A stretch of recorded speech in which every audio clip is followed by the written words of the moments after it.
پیش خدمت ہے ایک نہایت خوبصورت کہانی کا پہلا حصہ، جس کا عنوان ہے لال بادشاہ اور اناراں شہزادی۔ پرانے زمانے کی بات ہے، کسی ملک پر ایک بادشاہ حکومت کرتا تھا۔ اللہ نے اسے 7 بیٹے دیے تھے۔ اس کی یہ خواہش تھی کہ ان 7 بیٹوں کو کسی ایک ہی گھر میں بیاہا جائے تاکہ کسی قسم کی پریشانی نہ ہو۔ اس لیے اس نے اپنے ایک بزرگ وزیر کو اس مہم پر بھیجا کہ پتہ کرو جس ملک کے بادشاہ کی 7 بیٹیاں ہوں ان سے رشتے مانگے جائیں۔ وزیر بزرگ چند سپاہیوں کے ساتھ روانہ ہو گیا۔ چلتے چلتے ایک جنگل میں رات ہو گئی۔ انہوں نے وہاں خیمے لگا کر رات بسر کرنے کا ارادہ کیا تو اسی دوران میں چند لوگ وہاں آن پہنچے۔ سلام دعا ہوئی۔ وہ بھی مسافر تھے اور رات بسر کرنا چاہتے تھے۔ ان کے بھی الگ خیمے لگا دیے گئے۔ رات کو کھانا کھا کر بیٹھے تو حال احوال ہوا۔ بات چلی تو وزیر نے کہا، ہمیں اپنے بادشاہ کے 7 بیٹوں کے لیے کسی ایسے بادشاہ کی تلاش ہے جس کی 7 بیٹیاں ہوں۔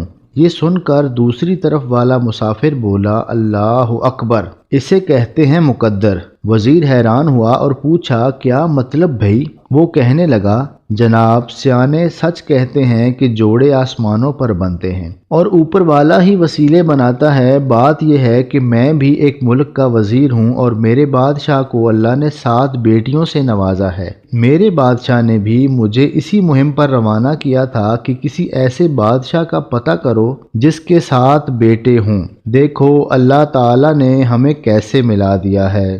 دونوں وزیر اس اچانک ملاقات پر بے حد خوش ہوئے۔ رشتے طے ہو گئے اور شادیوں کا دن بھی مقرر ہو گیا۔ جس دن بارات جانے لگی تو بادشاہ کے سب سے چھوٹے بیٹے لال بادشاہ، جو سب سے سمجھدار اور جہاں دیدہ تھا، نے کہا، ابا حضور، اگر ہم سارے چلے گئے تو پیچھے ملک کا انتظام کون چلائے گا؟ آپ مجھے یہاں چھوڑ جائیں، میں معاملات سنبھالوں گا اور دشمنوں سے اس کی حفاظت بھی کروں گا۔ آپ میری دلہن بھی لے آئیے گا۔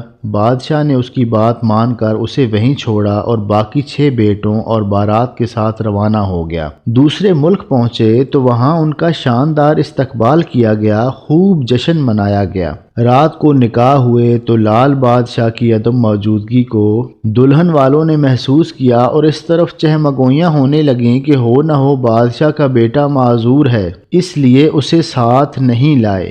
لال بادشاہ کی دلہن نے بھی یہ سنا تو رونے لگی۔ خیر، بیٹیوں والا بادشاہ بہت سمجھدار اور معاملہ فہم تھا۔ اس نے مزید کریدنے اور بدگمان ہونے کی بجائے اللہ کا نام لے کر لال بادشاہ کی دلہن کو بھی ان کے ساتھ روانہ کر دیا۔ چلتے وقت لال بادشاہ نے اپنے باپ کے کان میں کہا تھا کہ ابا حضور، جاتے ہوئے اور آتے ہوئے راستے میں ایک کنواں آئے گا، وہاں آپ نے رات بسر نہیں کرنی بلکہ اس سے دور کہیں رہنا ہے۔ بادشاہ نے یہ سن کر بیٹے سے ایسا ہی کرنے کا وعدہ کیا تھا۔ جاتے ہوئے تو اسے یاد رہا مگر واپسی پر شادی کی خوشی میں یہ بات بھول گیا۔ اور سفر کرتے ہوئے شام کو جب سپاہیوں نے آ کر کہا کہ حضور والا رات ہونے والی ہے، قریب ہی ایک کنواں ہے، اگر آپ اجازت دیں تو کنویں کے قریب ڈیرے ڈال دیے جائیں، تو بادشاہ نے فوراً اس خیال سے اجازت دے دی کہ جنگل بیابان میں کنویں کا پانی دستیاب ہونا بھی ایک غنیمت ہے۔ صبح آنکھ کھلی تو یہ دیکھ کر سب کی آنکھیں پھٹی کی پھٹی رہ گئیں کہ ایک بہت بڑے اژدہے نے بارات کو چاروں طرف سے گھیرا ہوا تھا۔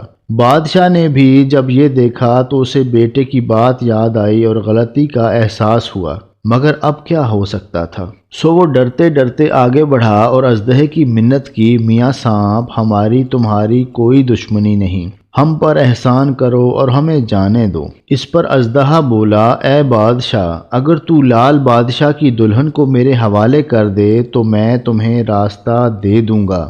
بادشاہ نے یہ سنا تو اس کے ہوش اڑ گئے۔ اس نے روتے ہوئے کہا، میاں سانپ، مجھ پر رحم کرو، میں اپنے بیٹے کی دلہن کو کیسے تمہارے حوالے کر سکتا ہوں؟ اس پر اژدہا بولا، تو پھر میری ایک شرط ہے۔ بادشاہ نے جلدی سے پوچھا، کیسی شرط؟ اژدہا کہنے لگا، شرط یہ ہے کہ میں تمہیں راستہ دیتا ہوں، تم جلدی نکل جاؤ، مگر جو سب سے آخر میں نکلا میں اسے اپنے پاس رکھ لوں گا، بولو منظور ہے؟ بادشاہ نے یہ عجیب شرط سنی تو پہلے تو لال سے کام لیا، مگر اژدہے کے بضد رہنے پر مجبوراً مان گیا اور باراتیوں سے کہا کہ جلدی جلدی نکلو۔ سانپ نے دم کو تھوڑا اپنی طرف کھینچا تو تھوڑا سا راستہ بن گیا اور بارات کے لوگ تیزی سے باہر نکلنے لگے۔ خدا کا کرنا یہ ہوا کہ باہر نکلتے وقت لال بادشاہ کی دلہن کا پاؤں پھسلا اور وہ گر گئی۔ ہر کسی کو اپنی پڑی ہوئی تھی، کسی نے بھی اسے نہ اٹھایا اور وہ پیچھے رہ گئی۔ جب لوگ نکل گئے اور لال بادشاہ کی دلہن اندر رہ گئی تو اژدہے نے اپنی دم میں لپیٹ کر زور زور سے پھنکارنا شروع کر دیا اور اس کے منہ سے آگ کے شعلے نکلے۔ جب باراتیوں نے اور بادشاہ نے یہ دیکھا تو ڈر کے مارے بھاگ کھڑے ہوئے۔ وہ سب اتنے ڈرے ہوئے تھے کہ کسی نے بھی پیچھے مڑ کر نہ دیکھا اور محل میں جا کر دم لیا۔ لال بادشاہ تو بارات کے انتظار میں تھا۔ اس نے اپنے سپاہیوں کے ساتھ محل سے باہر نکل کر بارات کا استقبال کیا، مگر اپنے والد اور دیگر لوگوں کو پریشان دیکھ کر اس کا ماتھا ٹھنکا۔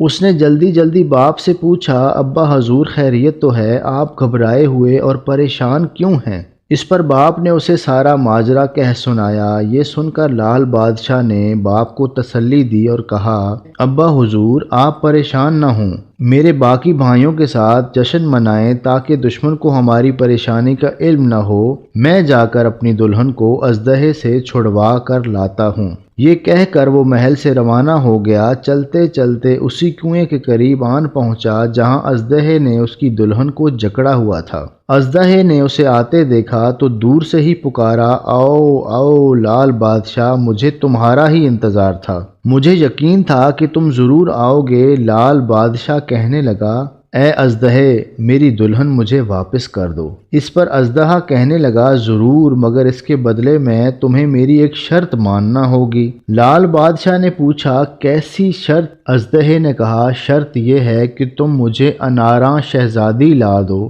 میں تمہیں تمہاری دلہن واپس کر دوں گا۔ یہ سن کر لال بادشاہ سوچ میں پڑ گیا اور قدرے توقف کے بعد بولا، ٹھیک ہے، مجھے تمہاری شرط منظور ہے، مگر جب تک میں اناراں شہزادی نہیں لاتا میری دلہن تمہارے پاس میری امانت رہے گی، اس کا ہر طرح سے خیال رکھنا۔ اژدہے نے کہا، تم بے فکر ہو جاؤ، میرا وعدہ ہے تمہارے آنے تک یہ میرے پاس مہمان کی حیثیت سے رہے گی۔